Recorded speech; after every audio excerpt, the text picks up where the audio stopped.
The world for King Edward was a relentless symphony of noise, a cacophony of consciousness that had no beginning and no end.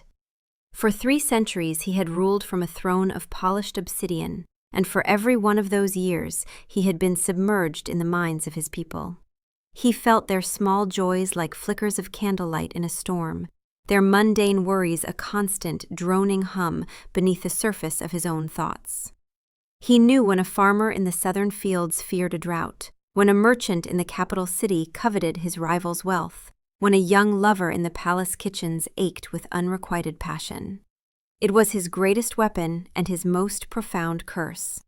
An omniscience that left no room for surprise, no space for true connection. For what connection could there be when he already knew the answer before the question was formed, felt the emotion before the face could express it?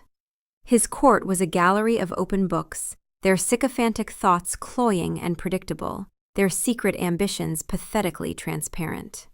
He moved among them as a god might, bored and isolated by his own power. Then she arrived. Her name, he learned from the mind of his perpetually flustered chamberlain, was Isabella Swan. A new maid, hired to replace an older woman who had retired to the coast.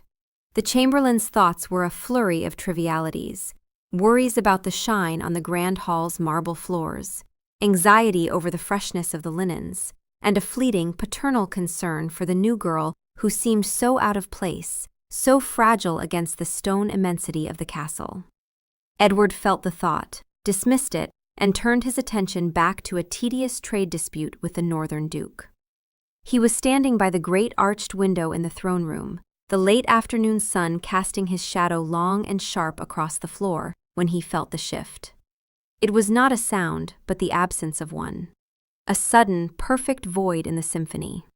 It was as if a master musician in an orchestra had not simply missed a note, but had vanished from existence, leaving behind a pocket of absolute, deafening silence. He lifted his head, his ancient, weary eyes scanning the hall.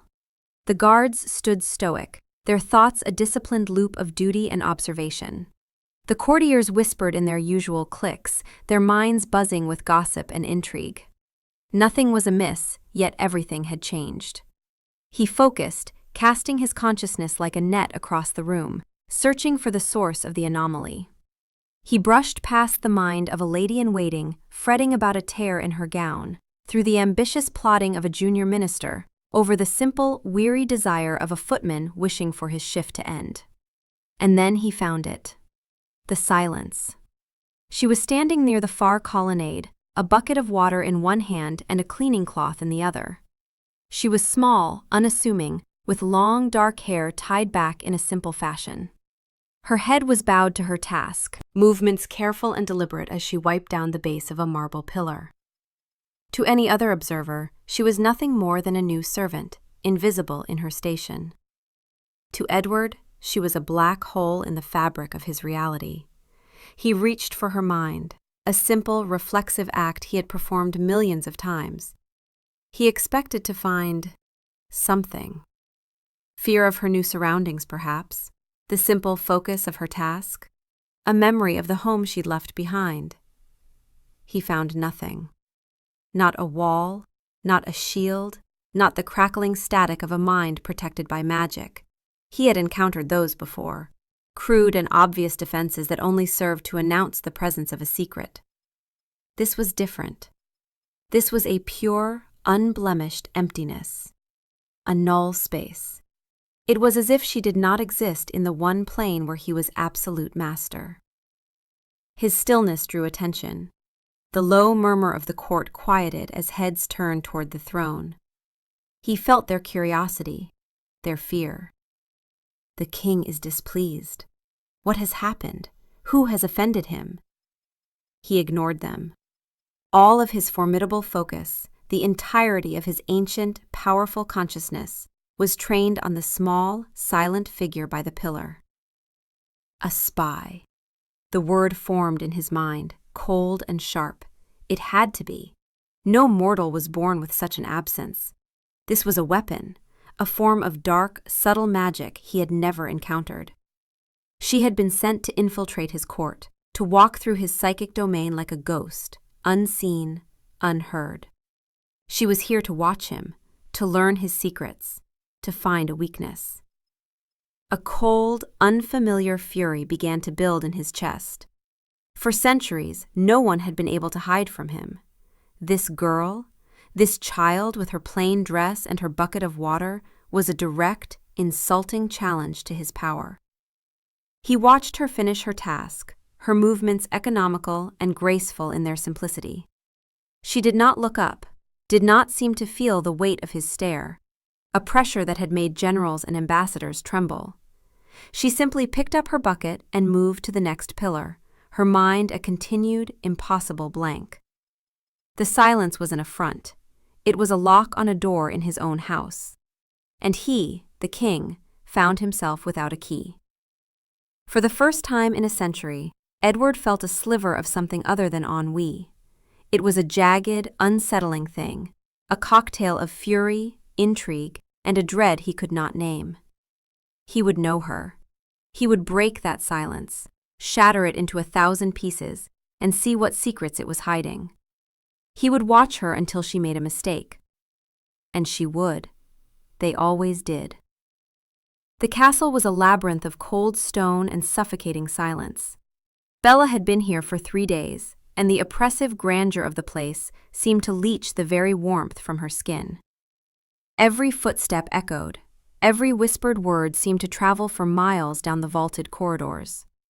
The other servants moved with a hushed reverence, their faces etched with a permanent, low-grade fear that she was beginning to understand. It all emanated from him, the king. She had only seen him from a distance, a still, dark figure on the obsidian throne, or a fleeting shadow passing in a high gallery. But his presence was a palpable weight on the entire castle. He was a creature of myth, a monarch of impossible age and power. And she was just Bella, a girl from a small village whose only skill was a knack for leaving things cleaner than she found them. Her first day had been a blur of introductions to stern-faced housekeepers and a litany of rules, most of which seemed to boil down to one central tenet: be invisible. Do your work quietly, do not speak unless spoken to, and above all, do not draw the attention of the king. It was a rule she was more than happy to obey. The very thought of him made a nervous tremor start in her hands. The stories they told in the villages were enough to curdle milk, of his unblinking stare, his unnatural stillness, and the terrifying way he seemed to know things before they were said. On her 4th morning, the directive changed. The head chamberlain, a fussy, nervous man named Mr. Banner, found her polishing brass fittings in the west wing. His face was pale, his hands fluttering at his sides like trapped birds. "Miss Swan," he began, his voice a strained whisper, "His Majesty has requested a change in your duties." Bella's heart gave a painful lurch. She dropped her polishing cloth, her mind racing through every tiny mistake she might have made. Had she been too loud? Had she missed a spot of dust? "Sir, have I done something wrong?" No, nothing of the sort," he said, though his expression did little to reassure her. "It is a direct order. You are to be reassigned to the royal wing, specifically the king's private library and study." The blood drained from her face. The king's private chambers? It was an unthinkable assignment for a new maid. Those rooms were tended by servants who had been at the castle for decades, men and women who had proven their loyalty, and more importantly, their ability to be utterly unnoticeable. "But why?" she whispered, the question escaping before she could stop it. Mr. Banner looked deeply uncomfortable. He wrung his hands, his eyes darting down the empty corridor, as if the king himself might materialize from the shadows. "His Majesty's reasons are his own. You will report there immediately after your morning meal. Mrs. Cope, the senior maid for the wing, will instruct you. Do your work well, girl, and be careful." He scurried away, leaving Bella standing with the scent of brass polish sharp in her nostrils, and a cold knot of dread tightening in her stomach. The royal library was a place of breathtaking beauty and terrifying silence. It was a cavern of knowledge, with shelves stretching 2 stories high, crammed with books bound in leather and gold. A rolling ladder snaked along one wall, and the air smelled of old paper, wood polish, and something else. Something clean and cold, like winter air. Bella felt impossibly small and clumsy within its hallowed space. Mrs. Cope, a woman with a face like carved granite, gave her instructions in a clipped, low voice, her eyes constantly flicking toward the large oak doors at the far end of the room. The king's study. You will dust every shelf, starting from the east wall. Use the softest lamb's wool. Do not disturb the placement of any book. Do not open any book. You will work from the top down. You will be silent. Is that understood? Yes, ma'am, Bella murmured, her voice sounding like a squeak in the vast space. She set to her task, her hands trembling as she climbed the ladder. Her focus narrowed to the small patch of shelf in front of her, to the rhythmic, gentle sweep of the duster. It was the only way to keep the fear at bay, to lose herself in the mindless repetition of the work. But she could feel him. Even with the study doors closed, his presence was a low hum of energy that made the hairs on her arms stand up. An hour passed, then 2. The silence was absolute, broken only by the soft shush of her duster and the faint creak of the ladder's wheels. She was just reaching for a high corner when the oak doors to the study opened without a sound. He stood there, framed in the doorway, and the air in the room seemed to crystallize. He was taller than she had imagined and impossibly graceful. He wore simple, dark clothing that did nothing to diminish the aura of immense power that clung to him like a shroud. But it was his eyes that held her captive. They were a strange, liquid gold, and they fixed on her with an intensity that felt like a physical touch. Bella froze on the ladder, her duster held aloft, her heart hammering against her ribs so hard she was sure he could hear it. He said nothing. He simply watched her. The silence stretched, thin and taut, and Bella felt a desperate, panicked urge to say something, to explain her presence. But the chamberlain's warning echoed in her mind. Be invisible. She lowered her duster slowly, her movements stiff with terror, and tried to continue her work. But it was impossible. His gaze was a weight, pinning her in place. Every sweep of her hand felt clumsy. Every breath she took seemed a thunderous intrusion into his sanctum. She could feel his scrutiny, cold and analytical. It was not the idle glance of a master at a servant. It was the focused, predatory stillness of a wolf watching a rabbit, waiting for the slightest misstep. Why? The question screamed in her mind. What had she done to warrant this? She was nobody, a speck of dust in his magnificent, terrifying world. Yet the king of this ancient, powerful kingdom stood in the doorway of his private study, and all of his attention, all of his unnerving, silent focus was on her. She dared a fleeting glance at him and found his golden eyes still locked on hers, his expression unreadable, and the silence in the room deepened, becoming not an absence of sound, but a presence of all its own. He let the silence ferment, observing its effect on her. Her knuckles were white where she gripped the polished wood of the ladder. A fine tremor ran through her arm. Her breathing was shallow, a frightened bird's panic trapped in her chest. All of it was plain on her face, in the rigid set of her shoulders. Her fear was a scent in the air, sharp and honest. And yet, behind that palpable terror, her mind remained a perfect, infuriating void. You, he said, his voice quiet but carrying the effortless command of centuries. It resonated in the vast library, startling her so much she nearly lost her footing. She clung to the ladder, her wide brown eyes fixed on him. Come down. Slowly, as if wading through a thick current, she descended. Each step was hesitant, the soft soles of her shoes making no sound on the rungs. When she reached the floor, she stood before him, her hands clasped tightly in front of her, her head bowed. She was looking at the floor, at a patch of sunlight on the intricate parquet. "Look at me," he commanded, and the words were not harsh, but they were immovable. She flinched, but she obeyed. Her head lifted, and her eyes, a deep, clear chocolate brown, met his.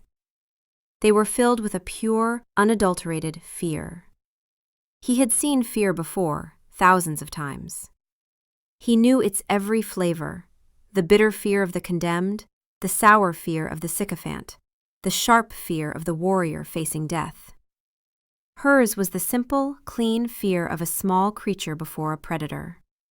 There was no guile in it, no calculation. He felt a flicker of something, a dissonance between what he saw and what he believed. "What is your name?" he asked, stepping further into the library. The doors to his study swung silently shut behind him. They were alone. "Isabella Swan, Your Majesty." Her voice was a whisper, fragile as spun glass. "Isabella Swan," he repeated, tasting the syllables. He moved closer, circling her slowly. She remained frozen in place, her eyes tracking him, her body tense to flee. "You are new to the palace." "Yes, Your Majesty, 4 days." "And in these 4 days, you have found yourself assigned to my private chambers, a position of great trust, usually reserved for those who have served the crown for decades. Why do you think that is?" His voice was smooth, conversational, a silken trap. He was watching for the lie, the flicker of triumph in her eyes, the mental slip that would betray her. She swallowed, the sound loud in the stillness. I do not know, Your Majesty. Mr. Banner told me it was your order." It was. He stopped directly in front of her, close enough to see the faint pulse beating at the base of her throat. It was a frantic, terrified rhythm. "I have a question for you, Isabella Swan. And I require a truthful answer. Your comfort, and indeed your continued employment, depends on it." "I will answer truthfully, Your Majesty," she breathed. He leaned in slightly, lowering his voice. "What is the nature of the magic you employ? Is it an heirloom? A bloodline curse? Or did you seek out some hedge witch in a forgotten village to weave a spell of silence for you?" Her brow furrowed. The fear in her eyes was momentarily replaced by a profound, bewildered confusion. It was so genuine it was almost convincing. "Magic?" she repeated, her voice trembling. "Your Majesty, I don't understand. I have no magic.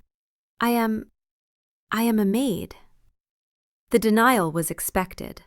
The sheer, unvarnished confusion was not. There was no mental flinch, no hastily constructed lie he could sense at the edges of her silence. There was only the silence itself, absolute and unyielding.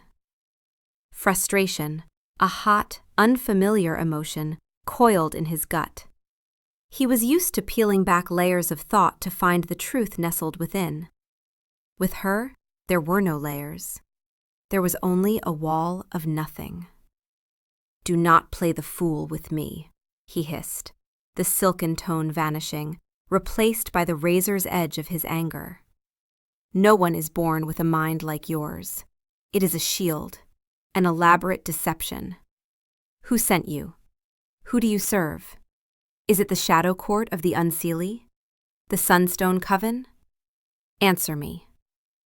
Tears welled in her eyes, magnifying the terror and confusion. They spilled over, tracing clean paths down her dust-smudged cheeks. "I serve you, Your Majesty," she choked out, a sob catching in her throat. "My father was a farmer. My mother was a baker. There is no magic. There is no coven. I swear it. I swear it on my life." He stared at her, at the tears that she made no move to wipe away, at the genuine bewilderment that warred with her fear. He saw a plain, ordinary, terrified human girl. And yet, the silence in her mind screamed that she was something more. It was a paradox, a puzzle he could not solve. And the inability to simply know was maddening. He, who could divine the most complex political plots with a passing thought, was being thwarted by a weeping maid. He straightened up, pulling his power and his anger back into himself. "You will continue your duties," he said, his voice cold and clipped. "You will work here, in my library, and in my study. Every day. And I will be watching you. Every moment. The truth cannot hide forever. When you are ready to abandon this charade, you will tell me." He turned on his heel and walked back to his study without another word, the heavy doors closing behind him with a soft, final click. He left her standing alone in the center of the vast library, shaking and weeping, her simple, honest fear a more confounding mystery than any spell he had ever encountered. And in the perfect, silent space where her thoughts should be, he felt nothing but his own echoing frustration. The days bled into weeks, and a strange, tense rhythm established itself. Every morning, Bella would arrive at the Royal Library, her heart a cold stone in her chest. And every day, he would be there. Sometimes he would be at the massive mahogany desk in his study, the doors left deliberately ajar, scratch of his quill on parchment the only sound. Other times he would be in the library itself, seated in a high-backed leather chair by the fire, a book open in his lap. But he was never reading. He was watching her. His golden eyes followed her every move. He watched her climb the ladder, her slim form stretched to reach the highest shelves. He watched her polish the brass railings until they gleamed. He watched her careful, methodical movements as she straightened books, her touch gentle and respectful. She never met his gaze directly, keeping her own eyes fixed on her tasks. Her world shrunk to the few feet of space around her. But she felt his stare like a constant pressure on her skin, a silent, unending interrogation. Edward found himself caught in a state of suspended fascination. His initial conviction that she was a spy began to fray at the edges, worn down by the sheer, unyielding mundanity of her existence. He observed her outside the library as well, his mind a silent sentinel. He felt her brief, shy interactions with other staff in the kitchens, a shared smile with a cook, a quiet word of thanks to a footman who held a door for her. He sensed her simple, uncomplicated thoughts about them. He has kind eyes. She seems tired today. No, that wasn't right. He didn't sense her thoughts. He inferred them from her actions, from the subtle softening of her expression, from the dip of her head. He was forced to interpret, to deduce, to do the clumsy work of a common mortal trying to understand another. It was exhausting. It was infuriating. It was utterly captivating. One afternoon, she was dusting a low table near his chair. As she reached for a small, intricately carved jade bird, her hand trembled and she fumbled, knocking it from its perch. The bird, a priceless artifact from the silent dynasties, fell to the thick rug with a soft thud. Bella gasped, her face draining of all color. She snatched it up, her hands shaking so badly she could barely hold it as she inspected it for damage. He said nothing, simply watched. Her terror was a living thing in the room. He could see her imagining the consequences, dismissal or worse. The dungeons were not just a legend. He saw her take a deep, shuddering breath, her small shoulders squaring. She turned to him, the jade bird held out in her trembling palms. "Your Majesty," she whispered, her voice cracking. "I am so sorry. I was careless. It is my fault. I will accept any punishment." He looked from the bird to her face. Her eyes were wide with fear, but they were steady. She was not trying to hide what she had done. She was not making excuses. She was simply presenting the truth, and herself for judgment. The chamberlain would have groveled, his mind a whirlwind of excuses. A courtier would have tried to blame the uneven flooring, their thoughts a slick river of self-preservation. Bella simply stood there, honest and terrified. "It is not broken," he stated, his voice flat. "No, Your Majesty." "Thank God." The words were a relieved prayer. "Place it back on the table," he commanded. She did so, her touch now impossibly delicate. "And be more careful." "Yes, Your Majesty. Thank you, Your Majesty." She backed away, her movements jerky, and quickly returned to her work on the far side of the room, her back to him. He stared at the spot where she had stood, at the small jade bird resting on the polished wood. Her reaction had been so human, so guileless. A spy, a trained operative, would have shown more composure.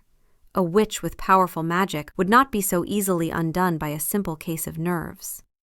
Everything he observed about her, every small gesture and honest reaction, contradicted the impossible silence in her head. The dissonance was becoming a physical ache behind his eyes. He was a king who ruled by knowing, and this girl, with her dusting cloths and her clumsy, fearful honesty, was forcing him to learn a new, forgotten language, the language of observation, of inference, of trust. And he trusted nothing and no one, especially not the silent, beautiful enigma who was, against all logic, beginning to feel less like a threat and more like the only real thing in his gilded, hollow world. The tension in the library, a space that had once been his sanctuary, had become a fine, high-strung wire. 6 weeks now. 6 weeks he had watched her, and the mystery of her was no clearer than it had been on the first day.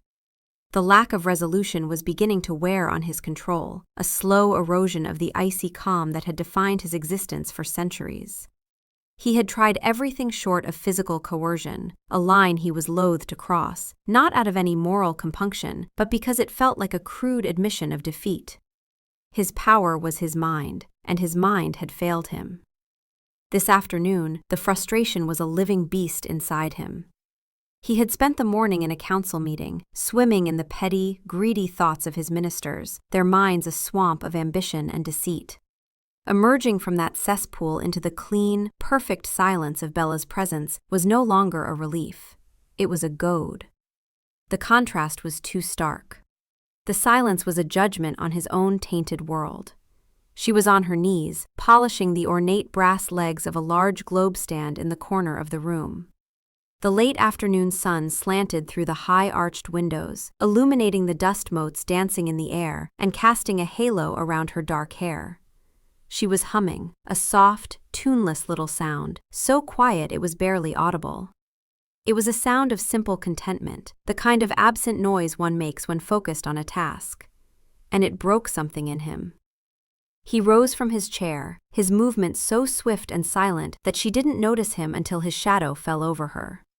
She looked up, her eyes widening. The little humming sound died in her throat. He saw the familiar fear leap into her expression, but this time he saw something else alongside it, a weary resignation. She was growing accustomed to his moods, to his unnerving presence. "Enough," he said, his voice a low growl. He reached down and his fingers closed around her upper arm, pulling her to her feet. Her skin was warm, soft, and the contact sent a strange, unexpected jolt through him, a spark of heat against his marble-cold flesh. She gasped, a small, frightened sound. "Your Majesty." "I am weary of this game," he said, his grip tightening slightly. He was towering over her, forcing her to crane her neck to look at him. He wanted to intimidate her, to finally break through her composure. "I have been patient. I have watched you. I have listened to your pathetic, trembling denials.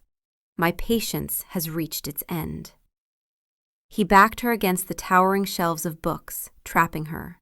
One hand went to the wall beside her head, his body caging hers. He was close enough to see the frantic flutter of her eyelashes, to smell the clean, simple scent of soap and lavender that clung to her. "Tell me who you are," he demanded, his voice dropping to a dangerous whisper. Tell me what dark pact you made to conceal yourself from me. Tell me now, and I may yet show you mercy." Tears streamed down her face, silent and desperate. "There is no game," she pleaded, her voice thick with unshed sobs. "Please, you have to believe me. There is nothing to tell. I don't know why you can't, why you think I'm just me." Her raw, genuine distress was a physical blow. Her body trembled in his grasp. This was not the defiance of a hardened spy or the cunning of a powerful sorceress. This was the utter despair of an innocent creature caught in a trap it could not comprehend. He looked into her tear-filled brown eyes, and for the first time, he saw past the infuriating silence of her mind. He saw her.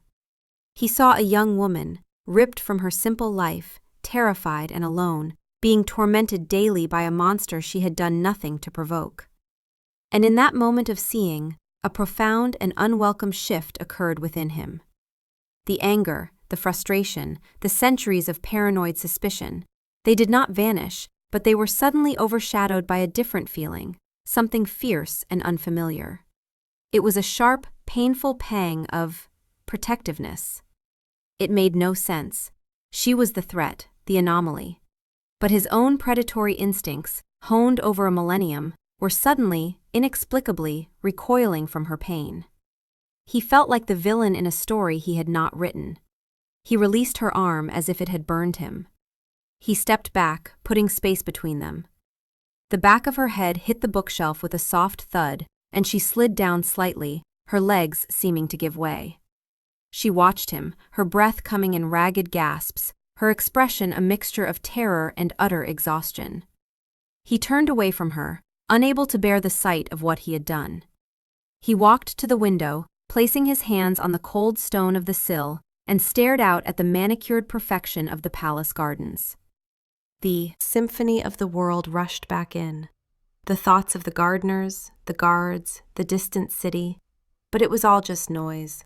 The only thing that felt real was the ragged sound of her breathing in the silent room behind him. He had set out to break her, to unravel her secrets. Instead, he felt as if he were the one coming undone. The silence he had sought to conquer was now a mirror, and in it he saw a tyrant, a bully, a fool. And the protector he never knew he could be warred with the monster he had always been. The grand hall was a tapestry of sound and light, a rare state occasion that demanded Edward's presence. Gilded chandeliers cast a warm, flattering glow on the assembled nobility, their silks and velvets a riot of color against the cool gray stone. The air was thick with the scent of wine, perfume, and ambition. For Edward it was a sensory assault. The music from the minstrel's gallery warred with the crashing waves of 1,000 minds. Jealousy from a baron whose wife was dancing with another, the cold calculation of a diplomat from a rival kingdom, the vacuous vanity of a young countess admiring her own reflection in a silver platter. It was a familiar, draining chaos. He sat on his throne on the raised dais, a remote, still figure observing the pageant, his face an unreadable mask. His gaze, however, kept drifting. He had allowed Bella to be assigned to the serving staff for the evening, a decision he now questioned. He had told himself it was to keep her close, to observe her in a different environment. The truth, he was loath to admit, was that the thought of her being anywhere he could not see her had become intolerable. He found her near the edge of the room, her movements swift and quiet as she offered a tray of goblets to a group of laughing courtiers. She looked small and overwhelmed, a brown sparrow in a flock of peacocks. Her simple servant's uniform was a stark contrast to the surrounding opulence. As he watched, a young, arrogant lordling deliberately jostled her arm, causing wine to slosh over the side of a goblet onto the floor. He laughed, a cruel, braying sound, and made a cutting remark about her clumsiness that Edward felt more than heard.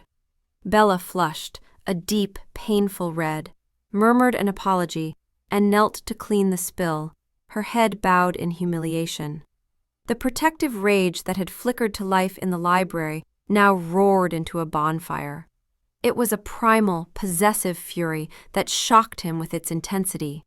The urge to cross the hall, to wrap his hand around that lordling's throat and squeeze the laughter from him, was so powerful he had to grip the arms of his throne, his knuckles turning white. He was the king.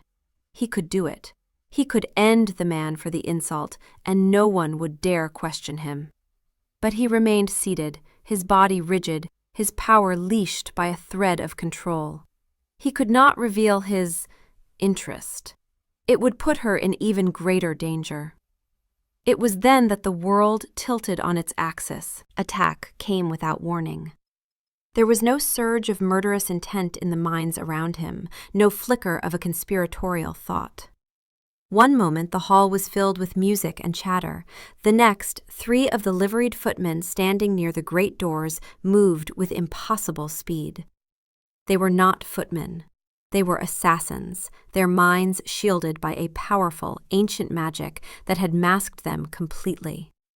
It was a far cruder shield than Bella's silence, a wall of crackling, violent static. But it had been enough. Daggers coated in the silver and ash poison that was one of the few things truly lethal to his kind, flashed in the chandelier light. Screams erupted as the courtiers scrambled back. The royal guard, caught by surprise, surged forward, but the assassins were preternaturally fast, moving through the chaos like wolves through a flock of sheep. Their target was clear.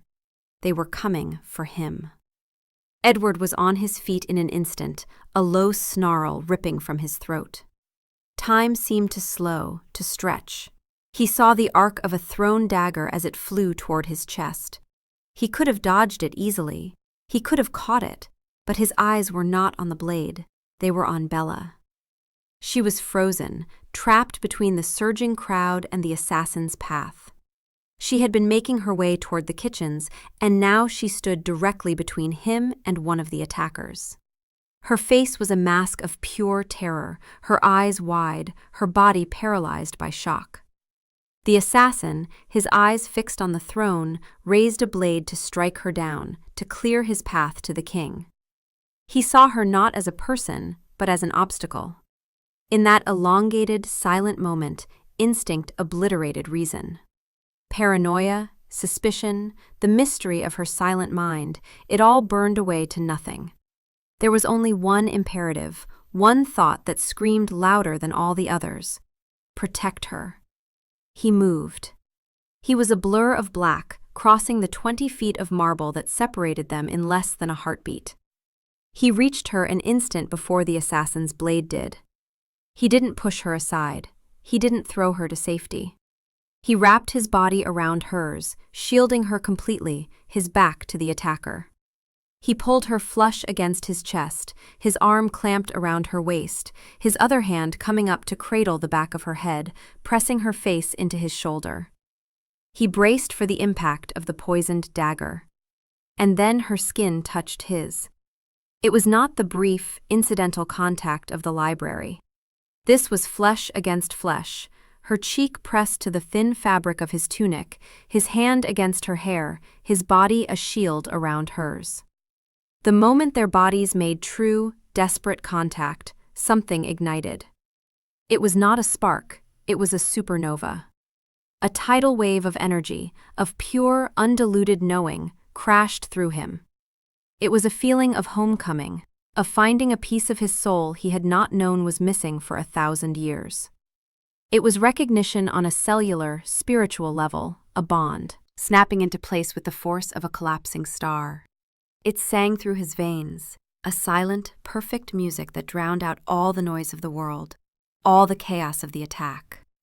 It was peace. It was rightness. It was a truth more profound than any thought he had ever read. He felt the assassin's blade, not as a sharp pain, but as a dull, distant annoyance. It slid into the muscle of his shoulder, the poison a cold burn. It meant nothing. All that mattered was the small, trembling woman in his arms, the warmth of her body against his, and the cataclysmic, beautiful truth that had just rewritten his entire existence. He held her tighter, a low, possessive growl rumbling in his chest.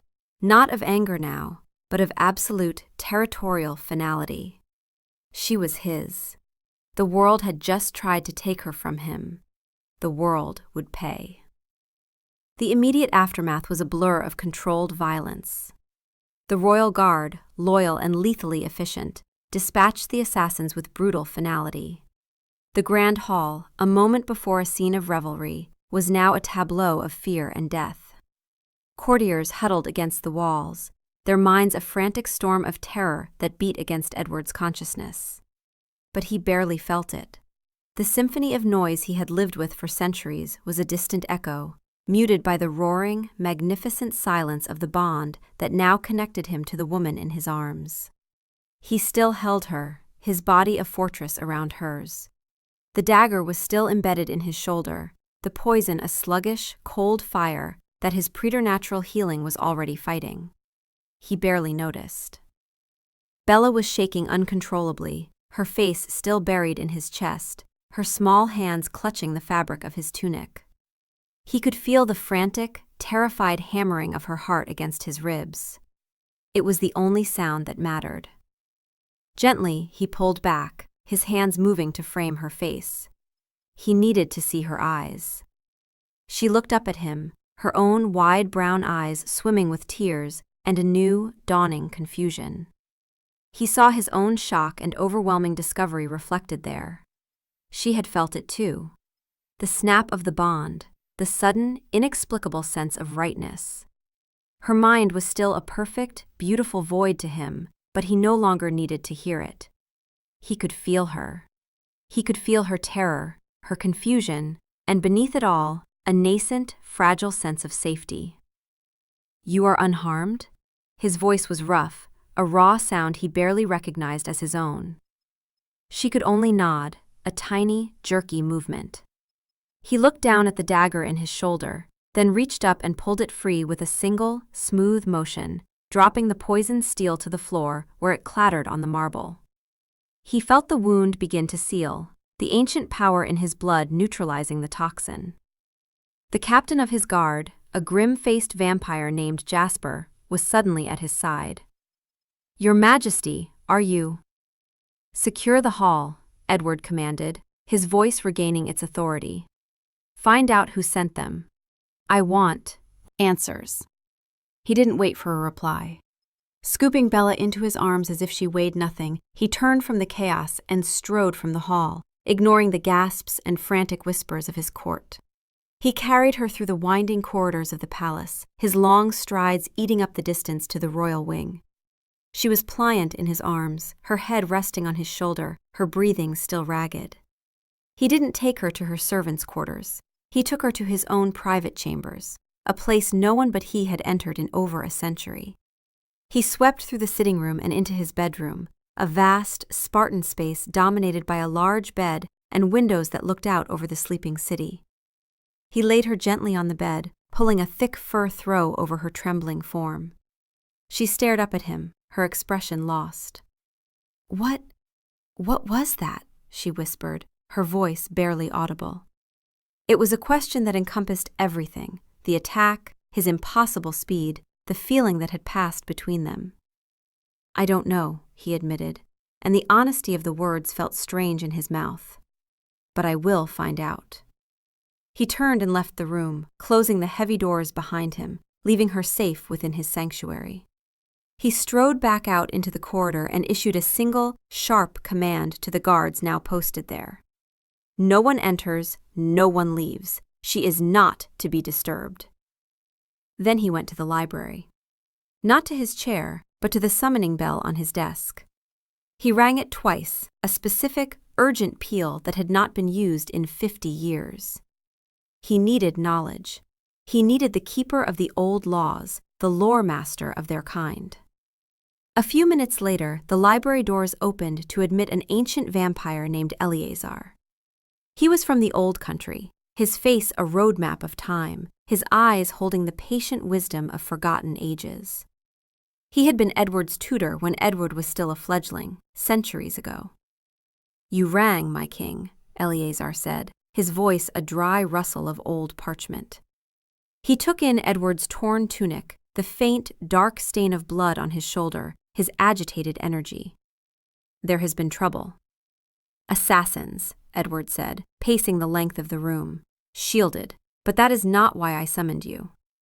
He stopped, turning to face his old mentor. "Tell me of the true mate bond, the old tales. Not the romantic nonsense we feed the fledglings, but the truth of it." Eleazar raised a thin, white eyebrow. This was unexpected. "It is a legend, mostly, a 1 in a billion chance, a perfect resonance between two souls, vampire or human. It is said to be an unbreakable connection, a bond of absolute truth and protection." "Why do you ask?" Edward's voice was low, intense. "I have met a human woman. Her mind, it is silent to me, a complete void. I believed her to be a spy, a witch using some unknown magic to shield herself."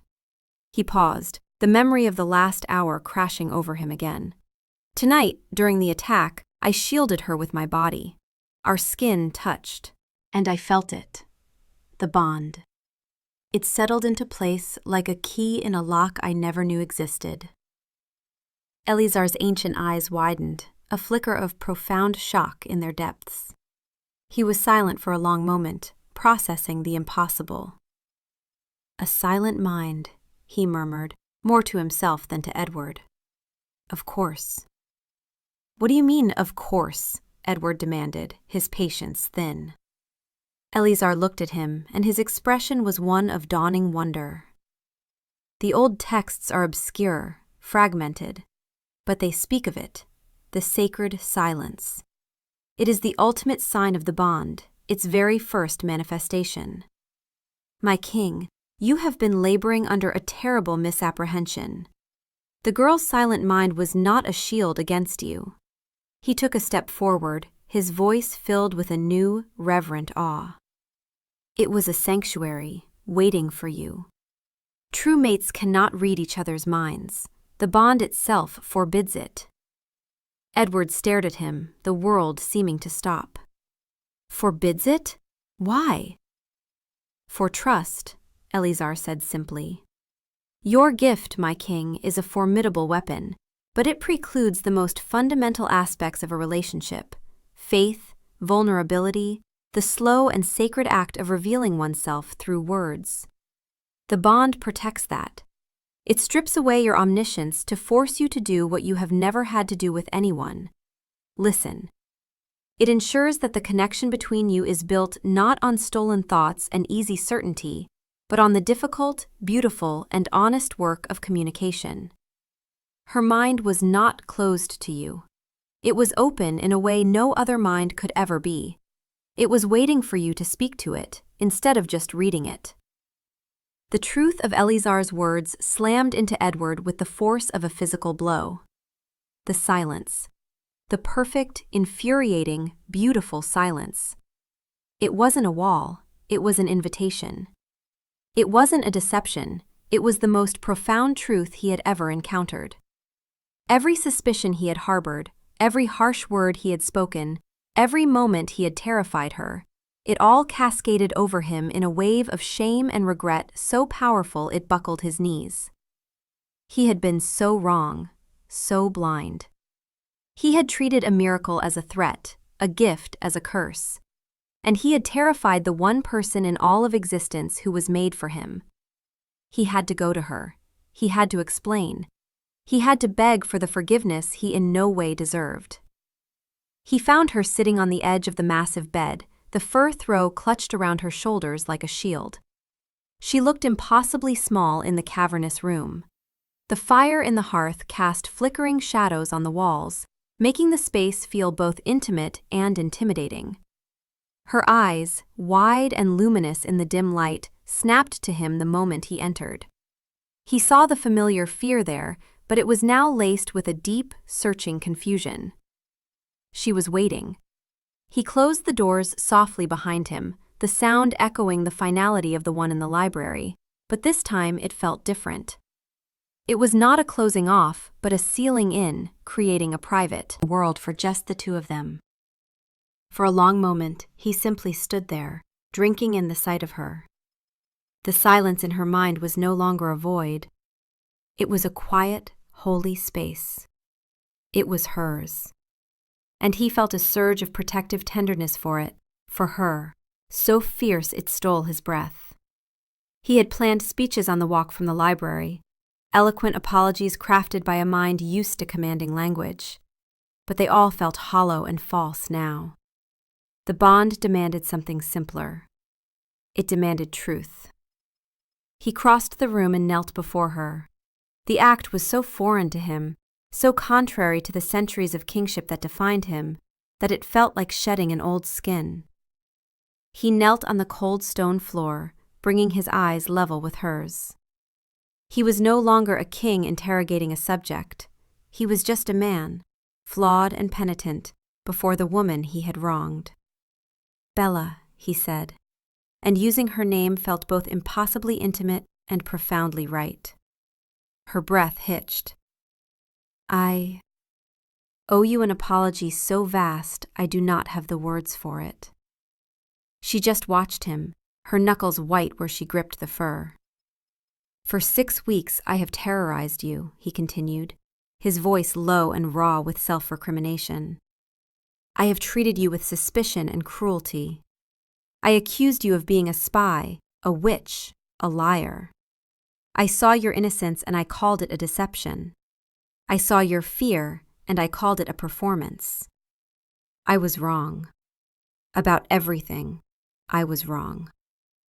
He took a hesitant breath, forcing himself to meet her bewildered gaze. "My entire life I have been able to hear the thoughts of others. It is a part of who I am. When you arrived, your mind was silent to me. I had never encountered such a thing. My power, my paranoia, my arrogance, they all led me to the darkest possible conclusion. I could not conceive of a silence born of anything but malice." He saw a flicker of understanding in her eyes. The constant scrutiny, the bizarre questions, it was beginning to make a terrible kind of sense to her. "Tonight," he went on, his voice softening, "when we touched, we both felt something, a connection. An ancient law of our kind calls it the true mate bond. It is a recognition of souls." He paused, searching for the right words he had never needed before. "Eleazar, my oldest advisor, he explained it to me. The silence in your mind is not a shield. It is the very nature of the bond. It is a protection. It ensures that what passes between us must be real, earned.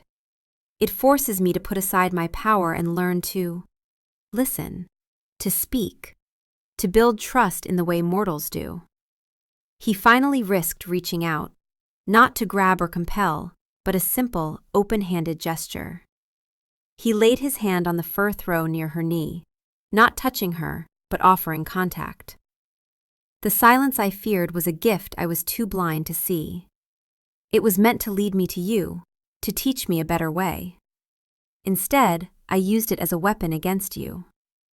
I am more sorry than I can ever say. For every moment I frightened you, for every tear I caused. Is it possible you could ever forgive me?"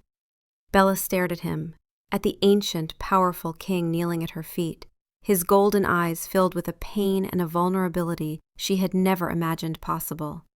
His explanation was insane, a fairy tale of mind-reading and soul bonds. But the feeling that had ripped through her when he'd held her, that had been real. The sudden, inexplicable sense of safety in the arms of the man who had terrified her for weeks, that had been real. And the raw, aching sincerity on his face now, that was the most real thing of all. Slowly, hesitantly, she lifted a hand from the fur. She reached out and her small, warm fingers brushed against his cold ones. At the touch, the feeling of rightness, of peace, bloomed between them again, a quiet, steady warmth. "I was so scared," she whispered, her first words in this new world. A look of profound pain crossed his face. "I know," he said, his voice thick, "and that is my eternal shame." She looked at their joined hands, then back to his face. The fear was finally, truly gone, replaced by a fragile, tentative wonder. "You have to teach me," she said. He looked confused. "Teach you what?" "How to talk to a king," she said, a tiny, watery smile touching her lips for the first time. "Who is also this?" He let out a shaky breath, a sound that might have been a laugh or a sob, and his fingers finally, gently, closed around hers. "No," he said, his golden eyes impossibly soft. "You have to teach me how to just be Edward."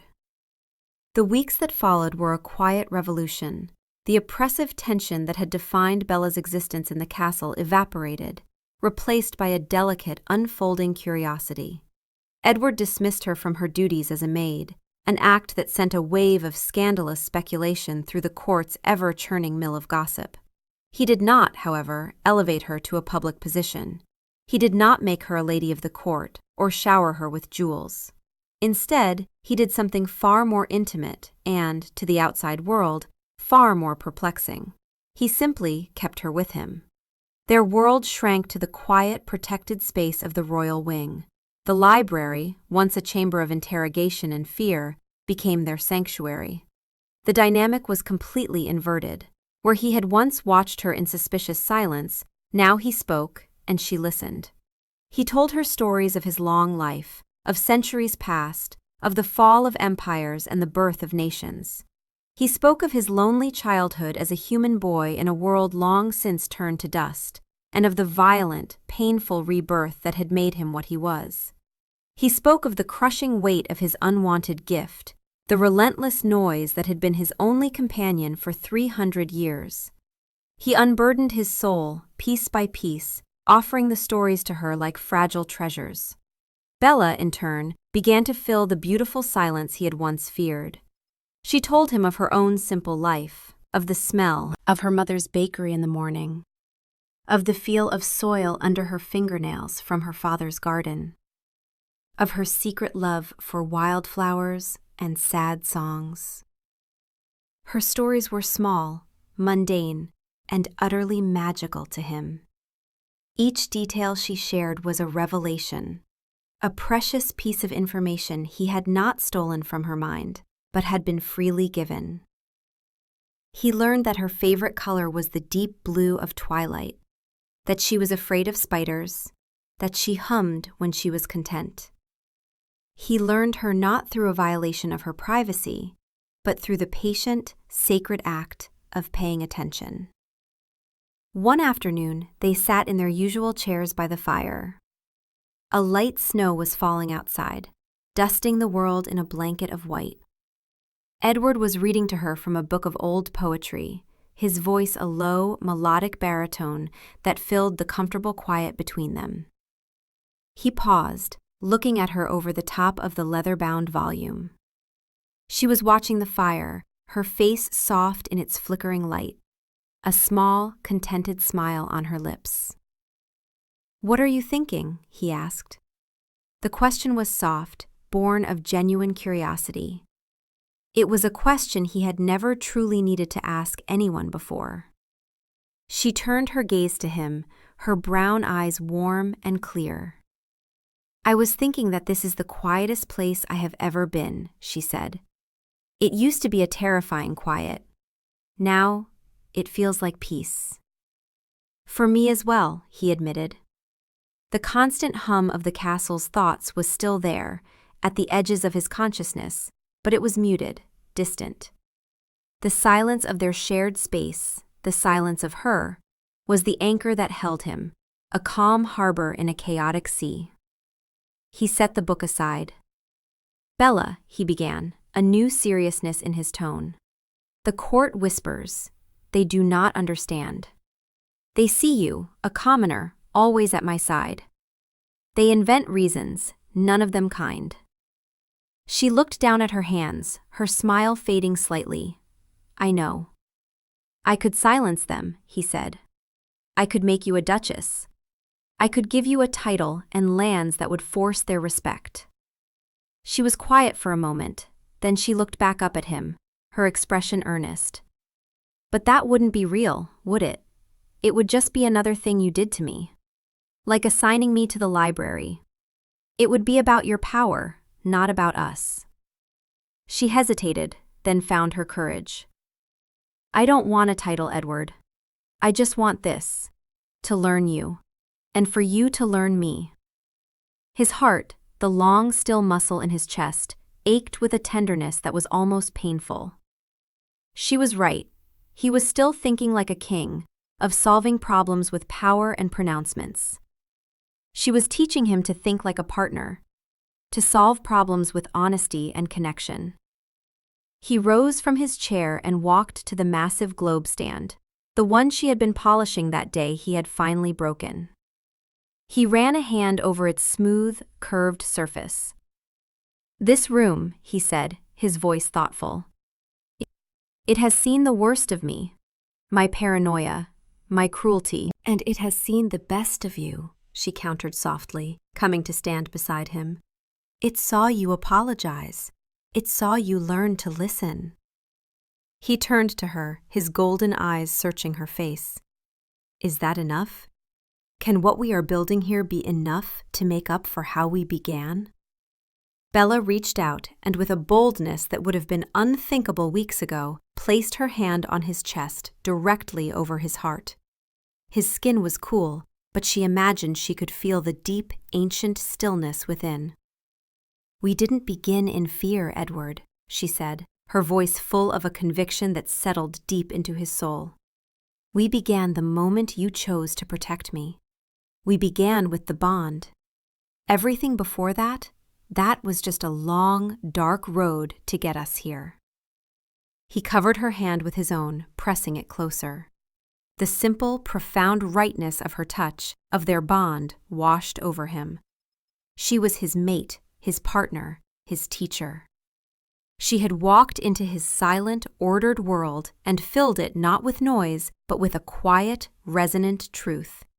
He had spent his life reading minds, and all he had found was deception and emptiness. But in the one mind he could not read, he had finally found a home. He leaned down and for the first time gently pressed his lips to hers. It was not a kiss of passion.